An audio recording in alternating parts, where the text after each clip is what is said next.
नाम है वही पर्दा और इस्लाम।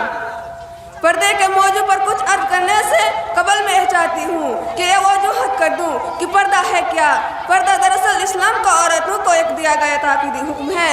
ये दरअसल एक मोमिना की इज्जत व इस्मत की हिफाजत का बेहतरीन जरिया है। घूस के बेचारियों की निगाहों से बचने के लिए एक ढाल है।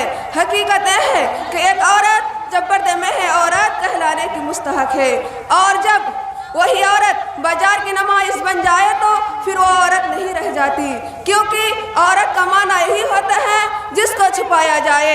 अरबी में शर्मगाह को औरत कहते हैं। आज हमारे जो बहनें ये कहती है कि कदमत पसंद और बुनियाद परस्ती की अलामत है, दरअसल उनके अकल पर पर्दा पड़ गया है और फैशन की चुकाचौंध में उनको कुरान मस्जिद का ये हुक्म याद नहीं रहा, वला युबदीना ज़ीनतहुन्ना इल्ला मा ज़हरा मिन्हा, यानी औरतें अपनी ज़ीनत को हरगिज़ ज़ाहिर ना करे, सेवाएं उन हिस्से को जिनको खोले रखना मजबूरी है।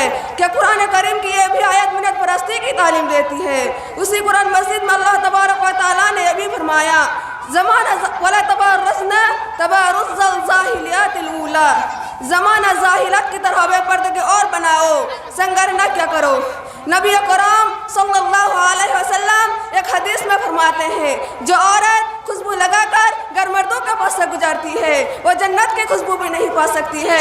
प्यारी बहनों, बड़े अफसोस की बात है कि कुरान व हदीस के उन ताकीदी फरामीन के बावजूद आज हमारे माशरे में बेपर्दगी आम है। खासतौर शादी ब्याह के मौका पर जिस तरह की बेहयाई बपा होती है, मर्दुजान जो बेजा इख्तिलात होती है, उसे देखकर दिल खून का आंसू रोना आता है। क्या हमें यही तालीम दी है हमारे रसूल सल्लल्लाहु अलैहि वसल्लम ने हमें? क्या हमें हज़रत फातिमा ज़हरा रज़ियल्लाहु अन्हा का नाम भी लेने का हक है, जिनके पर्दे का यह आलम था कि उन्होंने अपना जनाजा भी रात में निकालने की वसीयत की थी, मवादन उनकी लाश पर किसी गैर मर्दों की निगाह पर जाए। प्यारी बहनों, क्या हमें हज़रत आयशा सिद्दीक़ा रज़ियल्लाहु अन्हा से कोई निस्बत रखने का हक हासिल है, जिनका हाल यह था कि रोज़ाना कुरान मजीद की तिलावत करती थी, मगर कभी उनकी आवाज़ हज़रत रसूल के बाहर नहीं सुन गई। आज हमने शर्म व हया का दामन छोड़ दिया। आज मुसलमान लड़कियां बेपर्दगी और बेहयाई की तमाम हुदूद पकड़ रही है, और उसका नतीजा ये है कि पूरे माशर गलत समत में जा रहा है। नौजवान नस्ल तबाह हो रही है। पाक दामानी और किरदार की बुलंद पुरानी बात करार दी जाने लगी है। हया और गैरत कसाय परीना बन चुकी है। हलानत एक औरत का असली जेवर उसकी शर्म व हया है।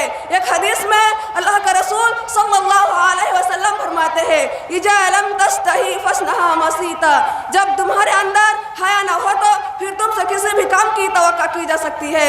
प्यारी बहनों, आज हमारे बहनें बेपर्दे होकर कॉलेज और यूनिवर्सिटी जाकर तालीम हासिल करती है। मैं असली तालीम के खिलाफ नहीं हूँ।